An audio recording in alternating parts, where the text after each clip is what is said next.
Olá pessoas, aqui é Mari e hoje eu quero ler para vocês um texto de uma feminista chamada Maria Lugones. Ela é uma feminista argentina e esse livro aqui, eu já falei para vocês sobre ele, né? Que foi um livro incrível que a feminista brasileira Heloísa Teixeira ou Heloísa Buarque de Holanda organizou. O que ela fazia? Ela é falecida, ela faleceu esse ano.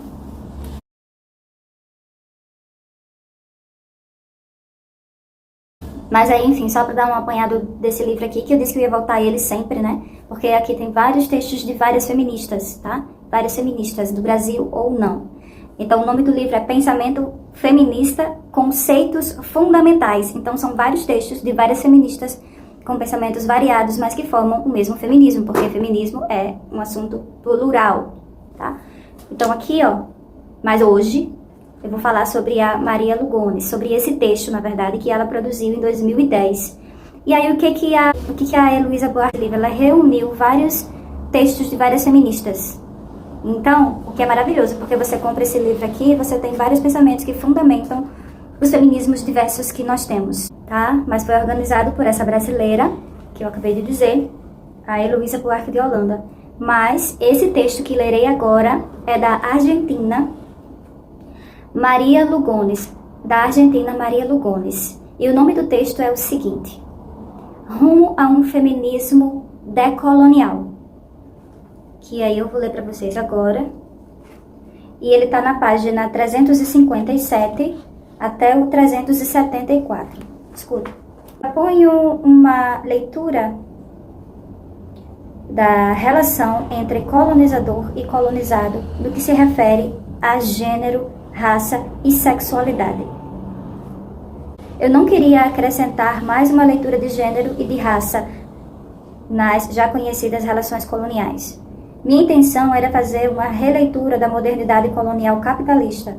Isso porque a imposição colonial de gêneros atravessa questões ecológicas, econômicas, governamentais, atravessa relações com o mundo dos espíritos, o conhecimento, bem como as práticas diárias que nos ensinam ou a cuidar do mundo ou a destruí-lo. Proponho esse quadro não como uma abstração da experiência vivida, mas como os óculos que nos permitem enxergar o que está escondido dos nossos entendimentos sobre raça e gênero e a relação de ambos com a heteronormatividade. A modernidade organiza o mundo ontologicamente em categorias atômicas homogêneas e separáveis. A crítica das mulheres de cor e do terceiro mundo ao feminismo universalista coloca como central o fato de que a interseção de raça, classe, sexualidade e gênero extrapola as categorias da modernidade. Se mulher e negra são categorias homogêneas, atômicas, separáveis, sua intersecção nos mostra a falta de mulheres negras. Ver mulheres não brancas é extrapolar essa lógica categórica. Analisando o sistema moderno colonial e de gênero, acredito eu, conseguimos produzir uma teoria mais profunda sobre a lógica opressora da modernidade colonial.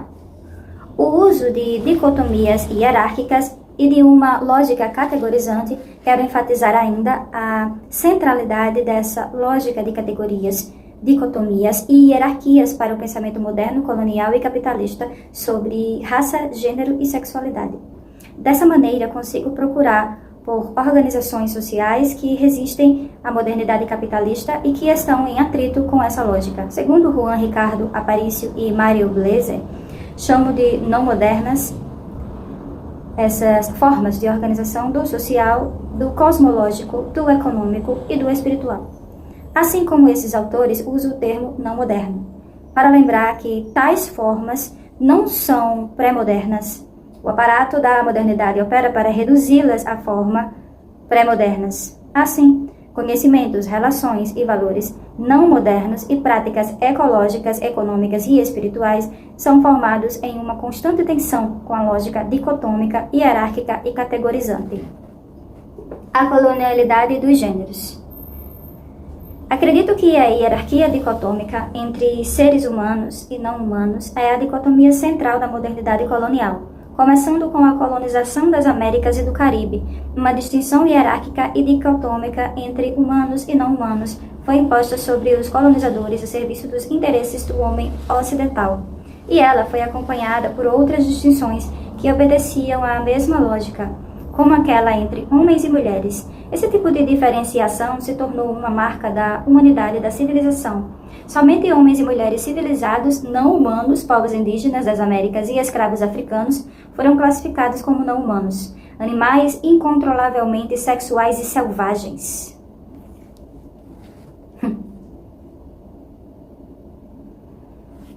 O homem europeu, burguês, colono, moderno, foi transformado em sujeito, agente próprio para governar, para a vida pública. Um ser civilizado, heterossexual, cristão, um ser da mente e da razão. A mulher europeia burguesa não era entendida como um complemento desse homem, e sim como alguém que reproduzia a humanidade e o capital por meio de sua pureza sexual, passividade e domesticidade, sempre a serviço do homem branco europeu burguês. A imposição dessas hierarquias dicotômicas foi costurada à historicidade das relações, inclusive a das relações íntimas.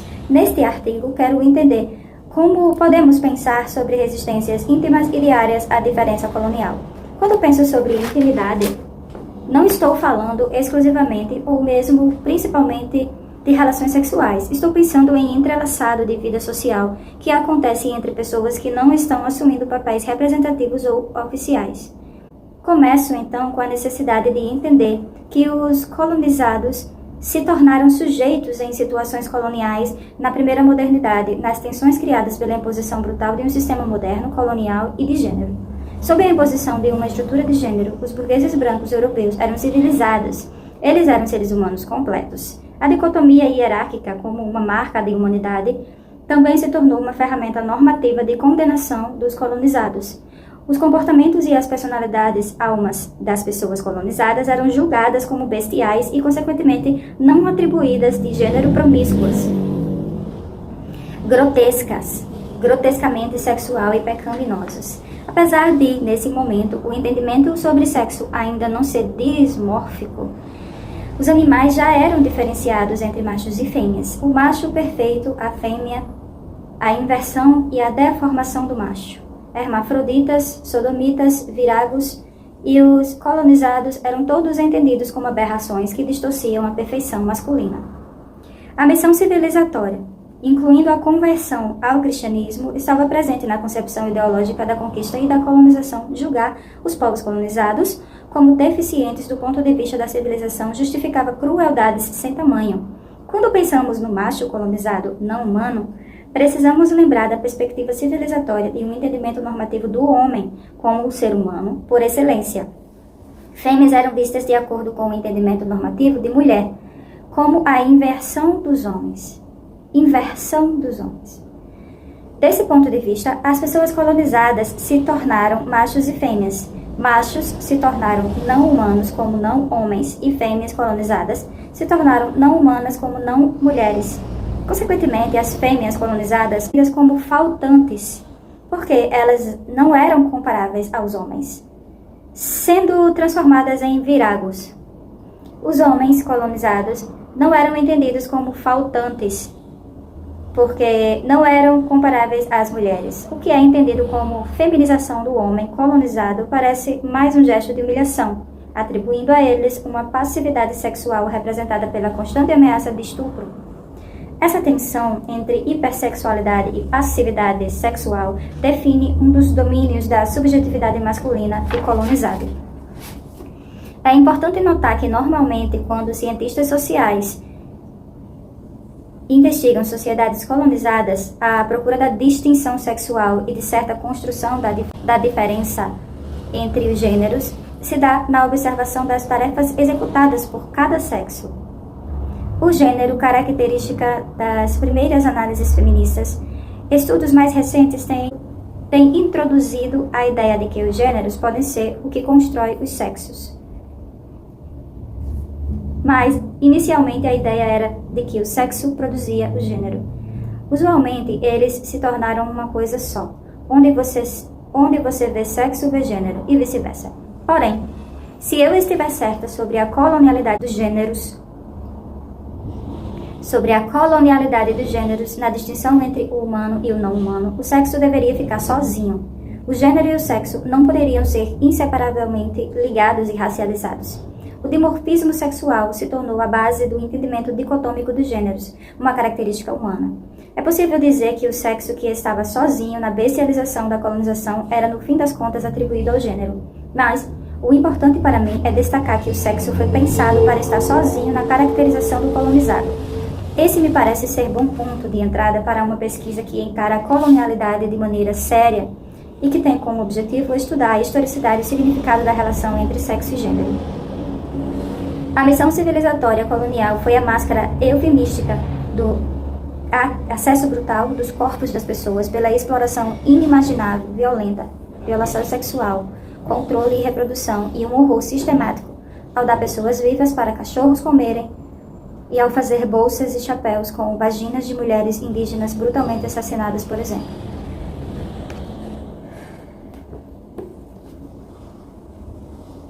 A missão civilizatória usou a dicotomia hierárquica dos gêneros como uma forma de julgamento, apesar da realização de gêneros dicotômicos pelos colonizados não ser relevante para esse julgamento normativo. Transformar os colonizados em seres humanos não era o objetivo dos colonizadores. A dificuldade de imaginar esse objetivo pode ser facilmente percebida quando vemos que tal transformação dos colonizados em homens e mulheres não seria uma transformação identitária, mas uma mudança de natureza. Mas virar os colonizados uns contra os outros faz parte do repertório de justificativas para os abusos que aconteciam. A confissão cristã, o pecado e a divisão maniqueísta entre o bem e o mal serviram para marcar a sexualidade feminina como má. Fêmeas colonizadas eram relacionadas ao diabo. O projeto de transformação civilizatória justificou a colonização da memória e, junto dela, a do entendimento das pessoas sobre si mesmas, sobre suas relações intersubjetivas, suas relações com o mundo espiritual, com a terra, com a matéria da sua concepção sobre a realidade, a identidade e a organização social, ecológica e cosmológica. À medida que o cristianismo se tornou o instrumento mais poderoso dessa transformação, a normatividade que conectava os gêneros e a civilização passou a funcionar como uma forma de apagamento dos laços comunitários, das práticas ecológicas, do conhecimento sobre a agricultura, produção de utensílios, sobre o cosmos, não apenas pela transformação e pelo controle sobre as práticas sexuais e reprodutivas.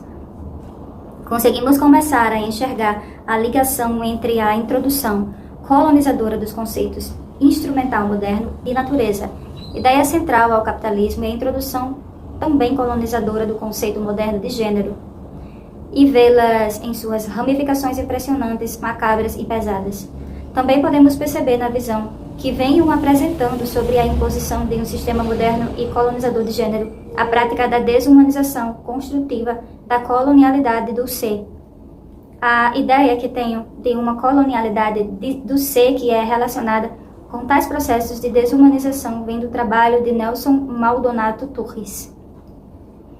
Eu uso o termo colonialidade seguindo a análise de Aníbal Quijano sobre o sistema capitalista mundial de poder em relação à colonialidade do poder e à modernidade, duas esferas inseparáveis no funcionamento desse sistema.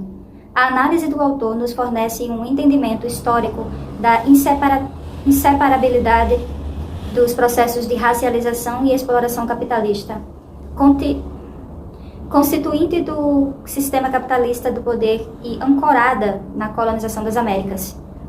Quando penso na colonialidade dos gêneros, eu torno complexo esse entendimento do sistema capitalista global de poder, ao mesmo tempo que critico seu entendimento de gênero apenas no que se refere ao acesso sexual das mulheres.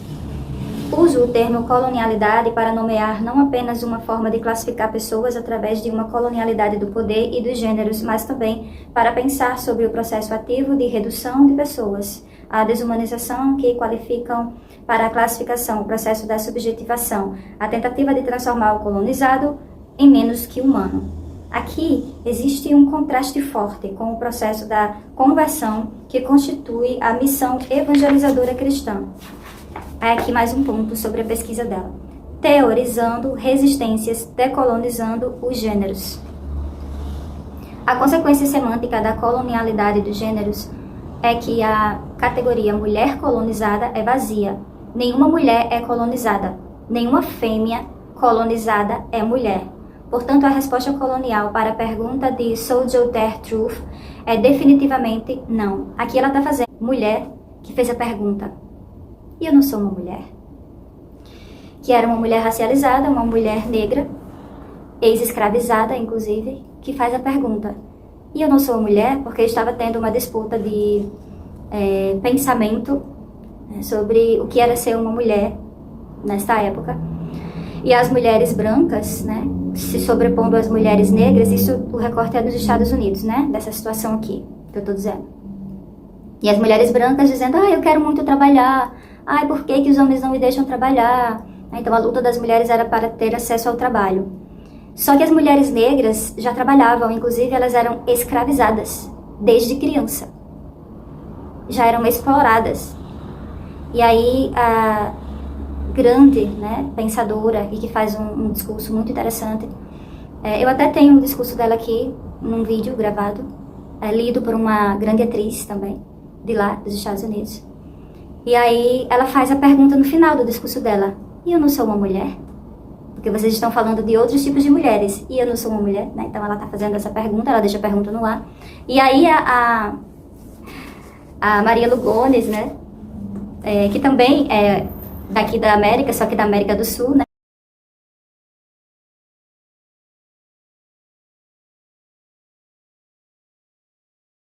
Ela responde a pergunta, né? Não. Mulheres racializadas, colonizadas e que não têm a cor branca não são vistas como mulheres. Isso é bem pesado, né? Como aquele tipo de mulher específica. É isso, eu sei, é pesado. Então, voltando aqui, né, a escrita da Maria Lugones, tá? Portanto, a resposta colonial, veja bem, com o pensamento das pessoas que colonizam, né? Portanto, a resposta colonial para a pergunta de Sojourner Truth é definitivamente não. Você não é uma mulher.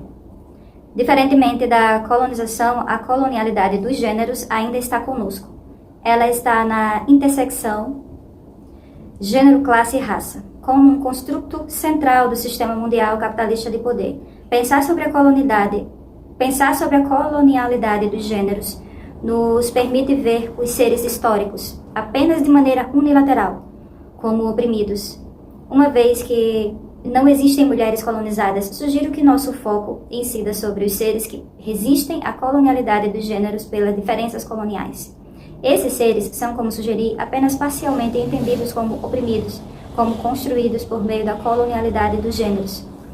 A ideia não é buscar uma construção não colonizada de gêneros em organizações indígenas da sociedade. Isso não existe. O gênero não se afasta da modernidade colonial. A resistência à colonialidade dos gêneros é, portanto, historicamente complexa. Quando penso que sou uma teórica da resistência, não é porque acredito que a resistência seja o fim ou o objetivo da luta política, mas porque ela é o começo, é sua possibilidade de acontecer. Estou interessada no movimento de libertação subjetivo, intersubjetivo, que é adaptativa, criativamente opositivo.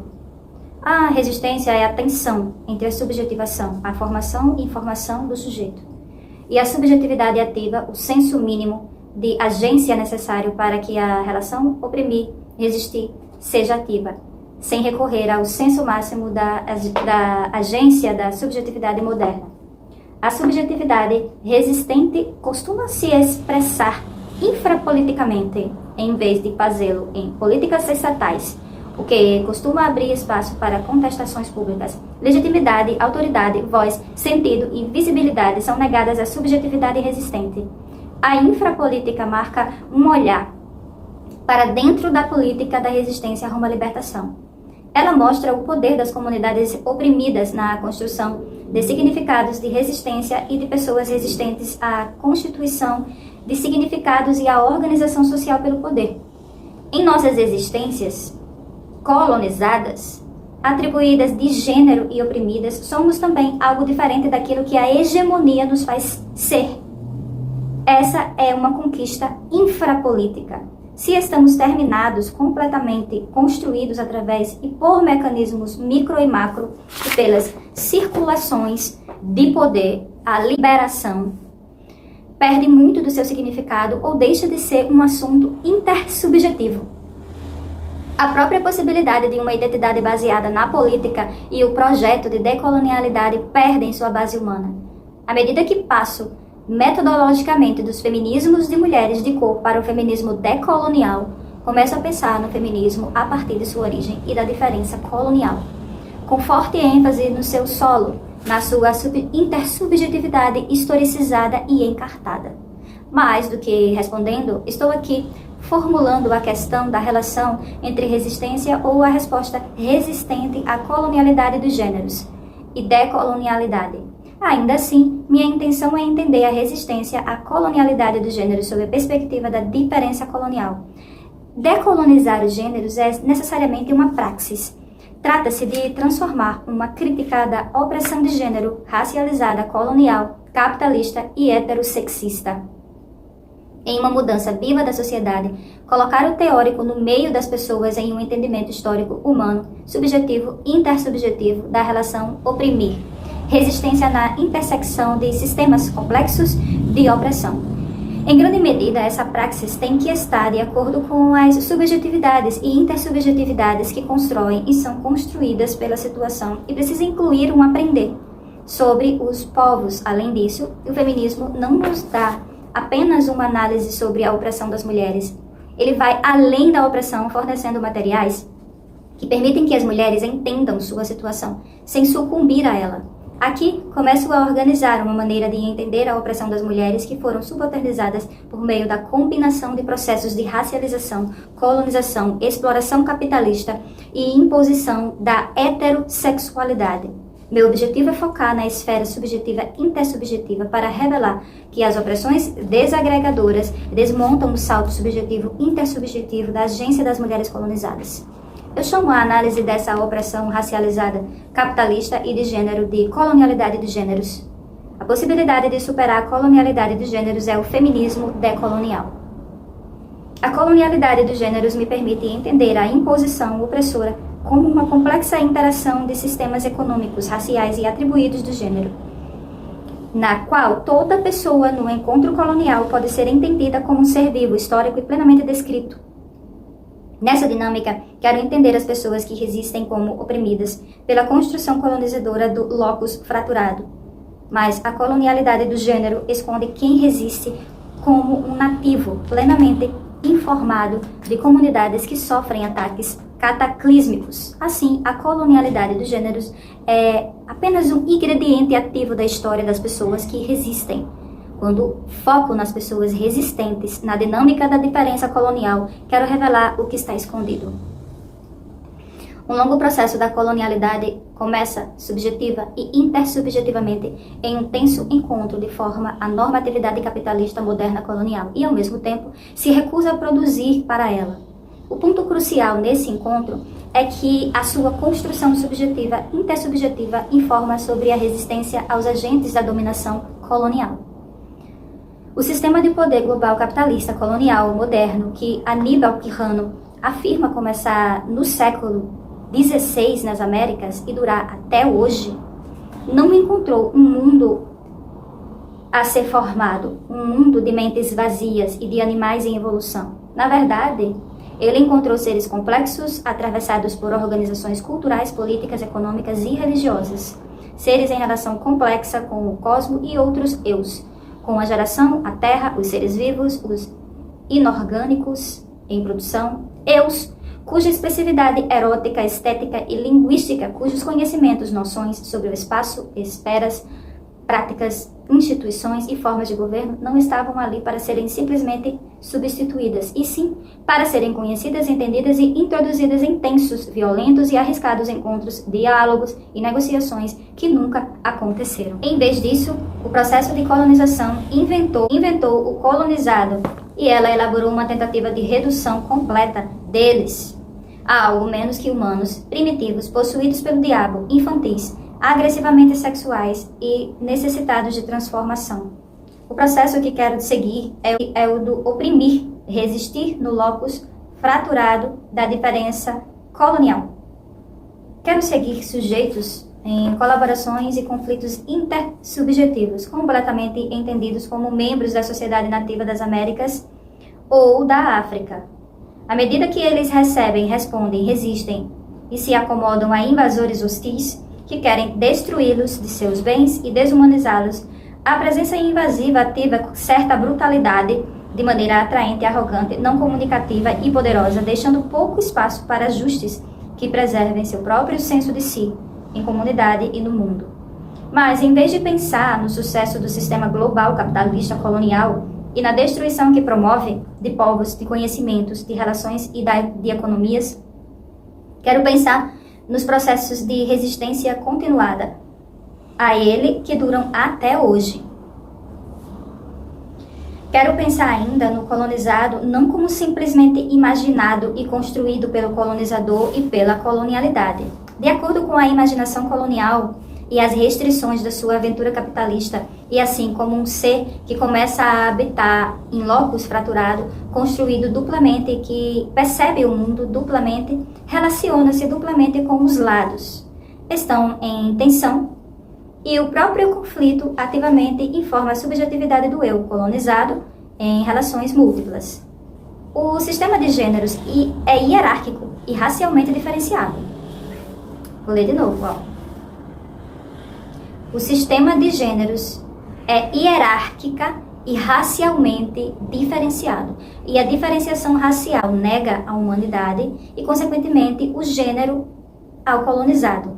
Irene Silverblatt, Caroline Dean, Maria Esther Pozo, Pamela Cala, Nina Laurier, Silvia Marcos, Paula Gunn Allen, Leslie Marmon, Silco, Felipe Guanan, Poma de Ayala e Iovoronke Iovuyumi, entre outros. Então, todas essas pessoas aqui, elas escreveram sobre a questão de gênero e a decolonialidade, tá? e o feminismo decolonial, tá? Então, voltando. Entre outros, permitem-me afirmar que o gênero é uma imposição colonial. Não apenas na medida em que se impõe sobre a vida, como se vive de acordo com cosmologias incompatíveis com a lógica moderna das dicotomias, mas também no sentido em que vivências de mundos entendidos, construídos e alinhados com tais cosmologias, provocam o eu entre outros e resistência com e em tensão extrema com a diferença colonial. O longo processo de subjetivação do colonizado na direção da adoção internalizada da dicotomia homens-mulheres, como construção social normativa, uma marca civilizatória de cidadania, de integração na sociedade civil, foi e é constantemente renovado. Ele é marcado na carne, repetidas vezes, por respostas opositoras baseadas em uma longa história de respostas opositoras e vividas como sensatas em sociedades alternativas e resistentes na diferença colonial. Trata-se de um movimento rumo a uma coalizão. Essa é a palavra. Coalizão. Que nos impulsionam a conhecer uns aos outros como seres que são dotados de relações de sociabilidades alternativas e baseadas em vivências de diferença colonial atravessadas por tensões e criatividades. Minha investigação enfatiza a historiedade em relação a oprimir e resistir. E, consequentemente, enfatiza as resistências vividas e concretas à colonialidade de gênero. Particularmente, quero ressaltar a necessidade de se manter uma leitura múltipla do eu resistente, relacional. Essa é uma consequência da imposição colonial de gêneros. Nós vemos a dicotomia de gênero operando normativamente na construção da sociedade e nos processos coloniais de subjetivação opressora. Mas se vamos elaborar outra construção de um eu relacional, precisamos colocar entre parênteses o sistema dicotômico humano-não humano, colonial de gênero, que é formado pela dicotomia hierárquica homem-mulher. Para europeus colonizadores, colonizados, não atribuídos de gênero não humanos. Como vemos em Ioronke Iorumi, uma leitora colonizada dos Yorubá, uma leitura colonizada dos Yorubá, leva a dicotomia hierárquica para aquela sociedade, apagando a realidade da imposição colonial de um sistema de gênero opressor múltiplo. Assim, é necessário que sejamos muito cuidadosos com o uso dos termos mulher e homem, e que os coloquemos entre parênteses quando necessário, para entrelaçar a lógica do locus fraturado, sem causar o desaparecimento das forças sociais que existem ligadas às respostas resistentes. Se apenas costurarmos as categorias homem e mulher no tecido que constitui o eu que resiste, apagaremos a própria resistência. Somente entre parênteses conseguimos observar a lógica distinta que organiza a sociedade nas respostas resistentes. Assim, a percepção e a habitação múltipla, a fratura do locus, a dupla ou múltipla consciência são constituídas em parte por essa diferença lógica. O locus fraturado inclui a dicotomia hierárquica que forma a subjetividade do colonizado, mas o locus é rompido pela presença resistente e a subjetividade ativa do colonizado contra a invasão colonial do eu comunal quando habita essa subjetividade. Conseguimos ver aqui o espelhamento da multiplicidade das mulheres de cor nos seus feminismos. Eu disse anteriormente que estou seguindo a distinção entre moderno e não moderno, feita por Aparicio e Blazer. Eles deixam evidente a importância dessa distinção à medida que nos falam sobre a tentativa da modernidade de controlar, pela negação, o desafio da existência dos outros mundos com princípios ontológicos diferentes. Ela nega a existência dessas outras possibilidades, roubando sua validade e contemporaneidade. Essa negação é a colonialidade, que emerge como constituinte da modernidade. A diferença entre o moderno e o não moderno se torna o ponto de vista da modernidade, uma diferença colonial, uma relação hierárquica na qual o não moderno é subordinado ao moderno. Mas a exterioridade da modernidade não é pré-moderna. É importante entender que certa forma de ver o mundo pode pensar de maneira fundamentalmente crítica e lógica, categoria essencialista da modernidade, a dicotomia entre homem e mulher. E mesmo o dimorfismo entre machos e fêmeas. Isso tudo sem conseguir ver a colonialidade ou a diferença colonial. Tal visão de mundo pode não representar e talvez até exclua a possibilidade da resistência do sistema moderno, colonial e de gênero, e a colonialidade dos gêneros, porque ela não consegue perceber o mundo se multiplicando por meio de um locus fraturado na diferença colonial. Pensando em uma metodologia da colonialidade, passo a ler a sociedade com base nas cosmologias que a informam, em vez de começar com uma leitura atribuída de gênero das cosmologias que informam percepções, mobilidades, incorporações e relações. O caminho que recomendo é muito diferente daquele que aloca o gênero na esfera social. Essa mudança nos permite entender a organização da sociedade de uma maneira reveladora sobre as perturbações profundas da imposição de um gênero ao eu relacional.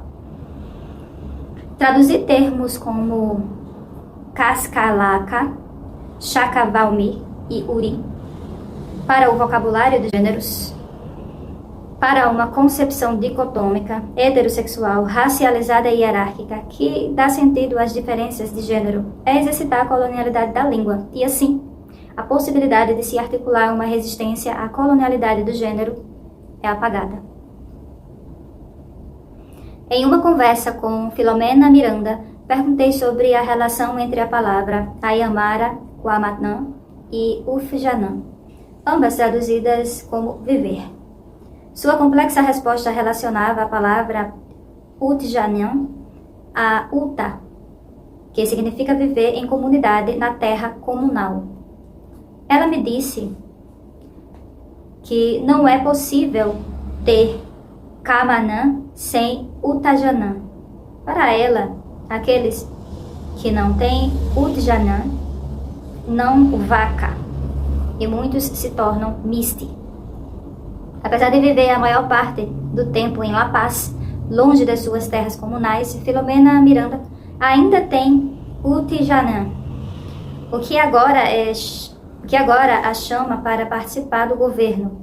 No próximo ano, ela vai governar junto da irmã. Sua irmã vai substituir seu pai, e assim será 2 vezes Kátia. Chacha. Será 2 vezes Chacha, já que sua comunidade é Chacha, assim como seu pai. Filomena será Chacha e Varmi, já que vai governar no lugar de sua mãe em uma comunidade Chacha. Minha questão é que traduzir Chacha em Varmi como homem e mulher é uma violência contra a relação comunal expressa na ideia de Utjanyan. Filomena traduz Chacha Varmi para o espanhol como opostos complementares. A nova Constituição Boliviana, o governo Morales e os movimentos indígenas dos Abya Yala mostram comprometimento que a filosofia da Summa Camanhã, usualmente traduzida como viver bem. Desculpa se eu não estiver falando certo, tá? Desculpa. Estou tentando. A relação entre Camanhã e Itjanyan aponta a importância da complementaridade e sua inseparabilidade de florescer comunal na constante produção do balanço cósmico. Chachavami não é separável em significado ou prática de Utjanyan. Eles são um. A destruição de Chachavami não é compatível com sua Camanhã. Eu não estou propondo que não vejamos a imposição das dicotomias humano-não humano, homem-mulher, macho-fêmea, na construção das nossas vidas diárias, porque isso não é possível. E fazê-lo seria esconder a colonialidade dos gêneros, o que apagaria a própria possibilidade de perceber ver a vivência em tensão da diferença colonial e as respostas que vêm desse lugar. À medida que aponto a colonialidade da tradução de Chachavami para homem/mulher, eu estou ciente dos usos de homem e mulher na vida cotidiana de comunidades bolivarianas, inclusive nos discursos interraciais. O sucesso da complexa norma de gênero introduzida com a colonização e que constitui a colonialidade dos gêneros transformou essa tradução colonial em uma questão diária, mas a resistência à colonialidade do gênero também é vivida linguisticamente da tensão das feridas coloniais. O apagamento político e a tensão vivida do linguagismo, do movimento entre formas de viver em relação à linguagem, entre Chachavami e homem/mulher, formam certa lealdade à colonialidade dos gêneros, à medida que apaga uma história de resistência à diferença colonial. A Utjanyan de Filomena não é uma vida do passado, mas uma vida em um modo Chachavami de viver. A possibilidade de Utjanyan hoje em dia depende em parte das vidas vividas na tensão da linguagem na diferença colonial. Outro tópico, diferença colonial. Walter Mignolo começa seu local Stories Global Designs no sentido que o tópico principal desse livro é a diferença colonial na formação da transformação do sistema mundial moderno colonial. À medida que a ideia da diferença colonial atravessa o trabalho de Mignolo, seu significado se abre. A diferença colonial não é definida nessa obra. De fato, a disposição definidora não dialoga com a introdução do autor sobre o conceito. Assim, trago algumas citações do trabalho de Mignolo, mas não faço com uma apresentação de sua definição de diferença colonial. Essas citações guiam minhas elaborações sobre formas de resistência e colonialidade dos gêneros na diferença colonial, considerando a complexidade de sua obra. A diferença colonial é o espaço onde a colonialidade do poder é acionada. Uma vez que a colonialidade do poder é introduzida à análise, a diferença colonial se torna visível e as rupturas epistemológicas na crítica eurocêntrica ao eurocentrismo são separadas das críticas ao eurocentrismo ancoradas na diferença colonial. Nos preparamos para ouvir essas afirmações. É possível olhar para o passado colonial como um observador e enxergar os nativos negociando a introdução das crenças e práticas estrangeiras, assim como negociando sua atribuição a posições inferiores a um entendimento deles mesmos como poluentes e sujos. Evidentemente, enxergar isso é não ver a colonialidade. Trata-se, na verdade, de ver as pessoas, qualquer uma, colocadas em circunstâncias difíceis com a missão de ocupar posições humilhantes, que as tornam nojentas aos olhos de outras, que são socialmente superiores.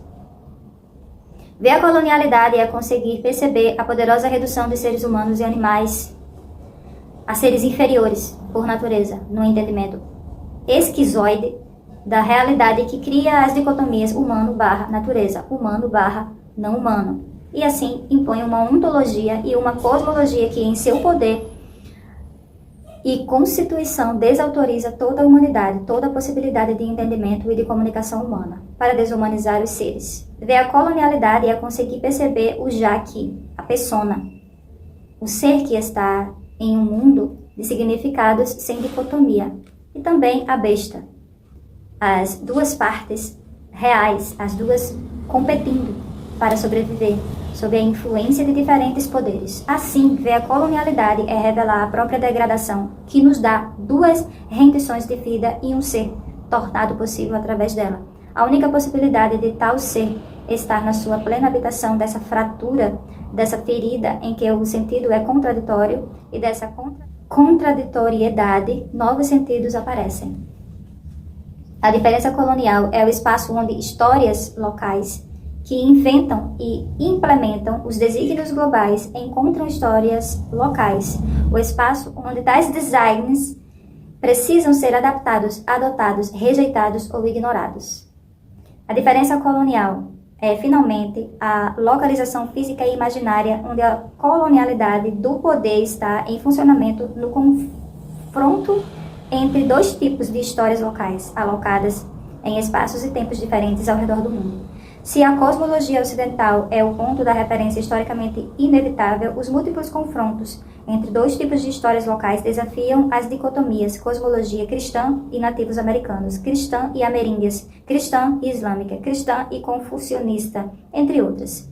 Só acionam dicotomias se observadas uma por vez, mas não se comparadas a partir de uma configuração geohistórica localizada no sistema mundial moderno colonial. Assim, esse não é um assunto do passado, mas uma questão de geopolítica do conhecimento. Trata-se da questão de como criamos um feminismo que considera os desígnios global relacionados a qual energia mulheres e homens racializados devem ter para que, apagando a diferença colonial, usem essa energia para a destruição dos mundos de significado das nossas próprias possibilidades. Nossas possibilidades estão na comunalidade, não na subordinação. Elas não estão na paridade com nossos superiores, na hierarquia que constitui a colonialidade. Essa construção do ser humano é viciada repetidamente na sua relação íntima com a violência. A diferença colonial cria as condições para situações dialógicas em que uma enunciação fraturada é acionada de uma perspectiva subalterna como resposta para o discurso e a perspectiva hegemônicos. Transcender a diferença colonial só é possível de uma perspectiva de subalternidade, de decolonização e, consequentemente, de um novo terreno epistemológico em que o pensamento marginal funciona. Eu vejo esses dois parágrafos em um tensionamento precisamente porque, se o diálogo é para acontecer como um homem moderno, sua ocupação da diferença colonial envolve sua redenção, mas também sua autodestruição. O diálogo não é apenas possível na diferença colonial, mas necessário para aqueles que resistem à desumanização em locais diferentes e interligados. Então, a transcendência só é possível sob a perspectiva da subalternidade, mas na diferença de uma novidade do ser sendo. Ser sendo. O pensamento marginal é uma consequência lógica da diferença colonial. O locus fraturado da enunciação a partir de uma perspectiva subalterna define o pensamento marginal como uma resposta à diferença colonial. É também o espaço onde a restituição do conhecimento subalterno está acontecendo e onde o pensamento está emergindo. As diferenças coloniais ao redor do planeta são as casas onde epistemologias marginais moram. Propõe um pensamento marginal feminista em que a liminaridade da margem é um solo, um espaço, uma fronteira, para usar o termo de Glória Anzaldúa. E não apenas uma divisão, uma repetição infinita de hierarquias dicotômicas entre espectros humanos desalmados.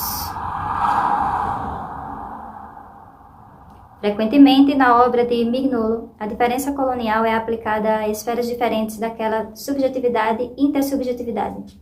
Mas quando ele a usa para caracterizar o pensamento marginal, quando faz uma leitura de Anzaldúa, ele propõe que ela acione essa ideia. Ao fazer isso, ele entende o locus da autora como fraturado.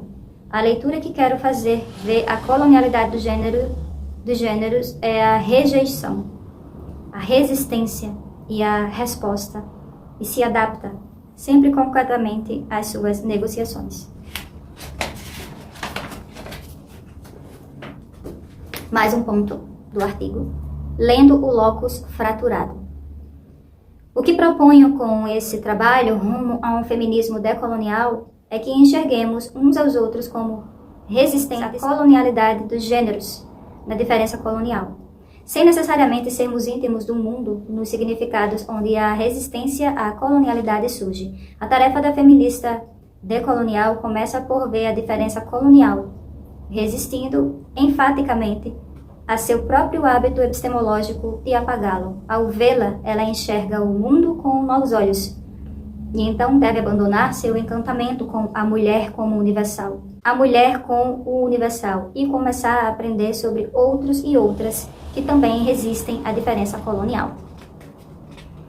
Contra a leitura social científica objetificadora, essa visão tenta entender os sujeitos, sua subjetividade ativa, enfatizada à medida em que busca os locus fraturados na resistência contra a colonialidade do gênero, no ponto de partida da coalizão. Quando pensamos no ponto de partida da coalizão, por conta de um locus fraturado comum, as histórias de resistência na diferença colonial são um lugar onde precisamos morar, aprendendo uns sobre os outros e outras.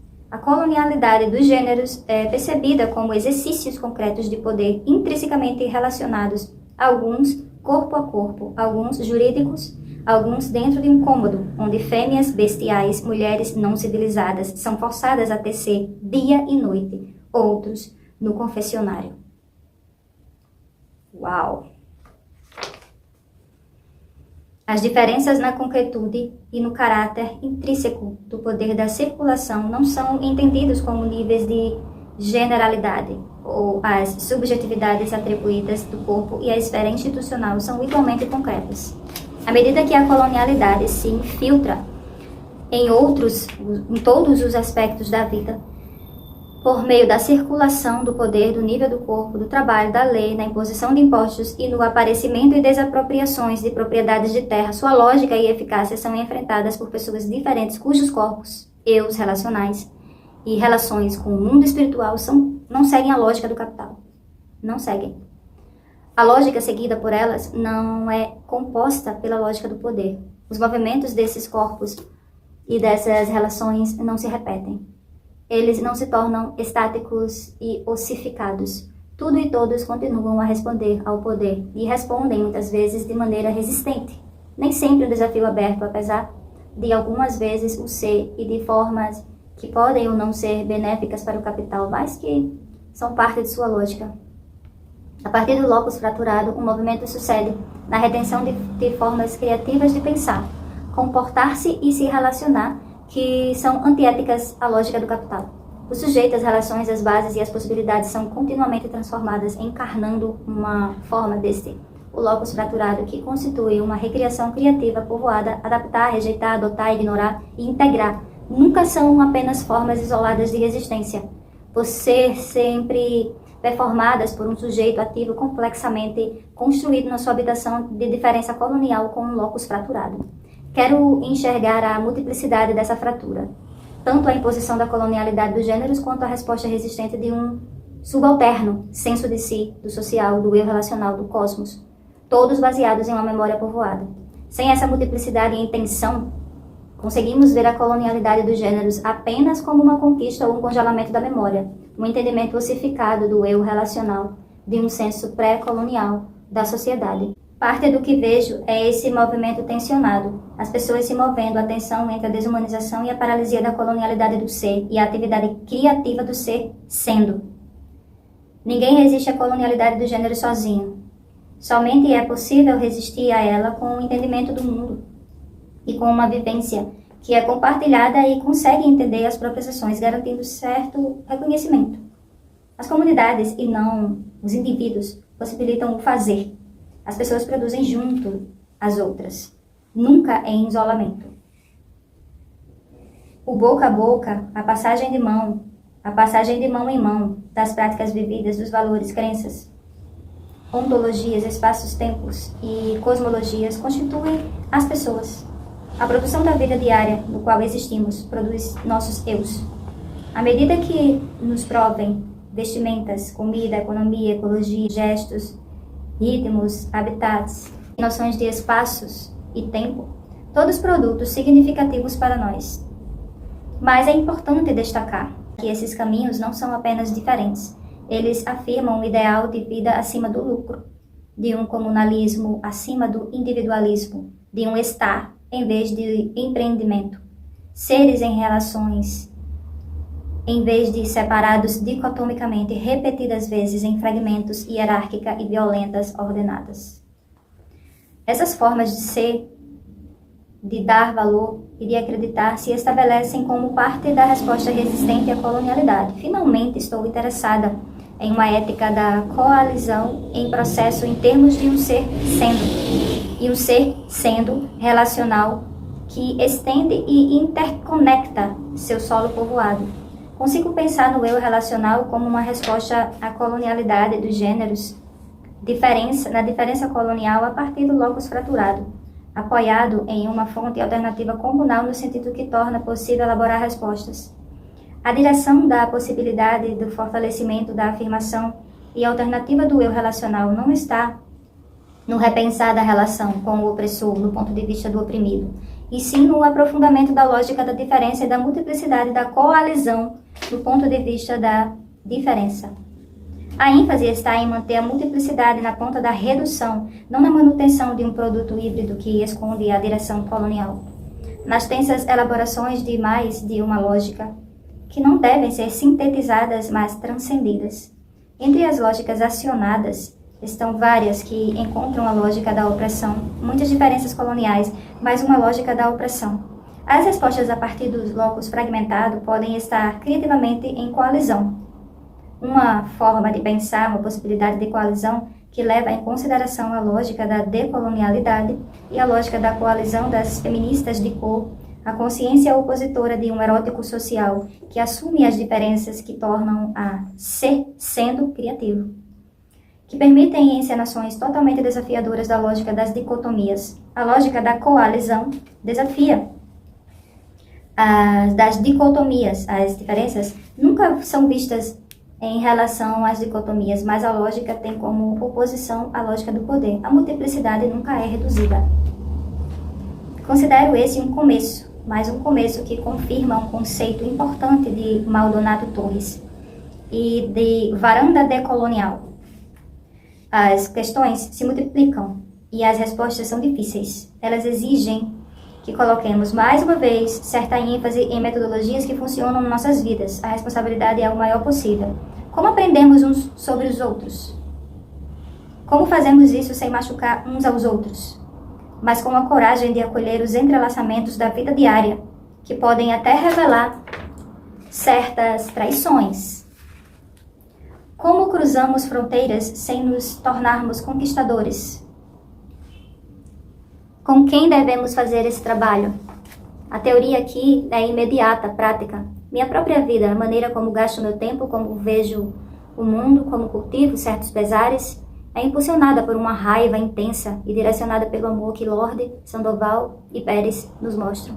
Como praticamos uns com os outros certa maneira de entrar em conversas na diferença colonial? Como sabemos quando estamos fazendo isso? Será que aquelas entre nós que rejeitaram a oferta feita repetidas vezes por mulheres brancas em grupos de autoconsciência, em conferências, oficinas e encontros dos programas de estudos sobre mulheres, não viram a oferta como um fechar de portas para a coalizão que realmente nos incluiria? Será que não sentimos uma sensação calmante, plena e substancial de reconhecimento quando perguntamos: que nós é esse de que vocês falam, mulheres brancas? Será que não rejeitamos a oferta a partir do lugar de Sojourner Truth, e estamos prontas para rejeitar a resposta delas? Será que não rejeitamos a oferta da diferença colonial, certas de que para elas existia apenas uma mulher, apenas uma realidade?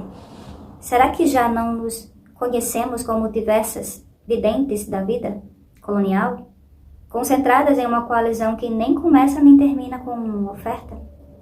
Estamos nos movendo em um tempo de encruzilhadas, de enxergarmos umas às outras da diferença colonial, construindo um novo sujeito de uma nova geopolítica feminista de saber e amar. E aqui terminei o artigo da maravilhosa Maria Lugones, uma feminista que fez história, escreveu bastante sobre todas essas questões da decolonialidade, sobre o feminismo especificamente, feminismo decolonial. Eu gostei muito da conversa que ela faz com a Sojourner Truth, né? Muito interessante ela pegar aquela pergunta da Truth, e eu não sou uma mulher? Para aprofundar este assunto. Como os colonizadores viram e veem alguns tipos de mulheres não humanas. Então é isso, fico por aqui. Espero que tenha contribuído para reflexões esse texto que eu trouxe hoje, da Maria Lugones, uma feminista decolonial. Um cheiro e até a próxima. Tchau! Obrigada por me ouvir.